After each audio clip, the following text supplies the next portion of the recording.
Closing market comments for Wednesday, April the 28th. Markets continued the volatility we have seen for the past week. May corn rallied to trade limit up at 720 and a half, which was the high from the other day, and low of 676 and a quarter. Beans had a range of 65 cents on the May, and wheat a range of 30 cents. Tomorrow is the last day to roll or price May basis contracts and May HTA contracts.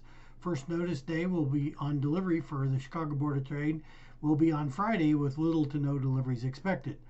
Almost all the bids have rolled to the July from the May because of the delivery and the volatility. Corn ended the day down 10 cents, beans up 8 cents on the May, down 6 cents on the July, and down 14 cents on new crop. Wheat ended the day down 10 cents. Rain fell in Nebraska, South Dakota, Minnesota, and Wisconsin, but missed North Dakota.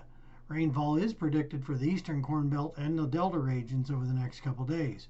Dry weather continues in Brazil, with some areas calling for rainfall in the 6 to 10 day forecast. We'll have to wait and see whether that develops.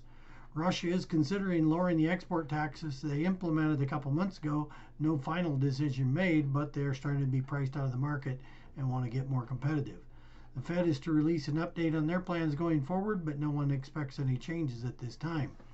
OPEC canceled their meeting that was scheduled for this week and are leaving their production numbers unchanged, so not anything different there. President Biden is speaking to the House and Senate tonight to present his new American Families Plan.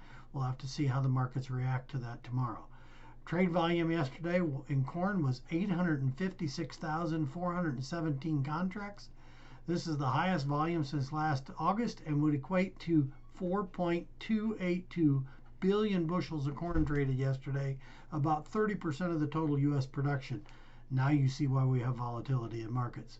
Weekly oil inventories were released today. Crude oil stocks at 493.1 million barrels, up 100,000 from last week and down 34.5 million from last year. Gasoline stocks were up 100,000 at 235.1 million barrels, below last year at 259.6.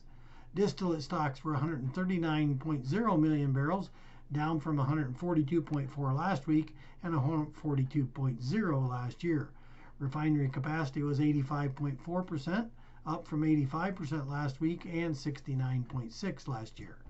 Ethanol production was 945,000 barrels per day, up 4,000 from the previous week and 408,000 above last year. Ethanol stocks were 19.736 million barrels, down 711,000 from last week and 6.601 million barrels below last year.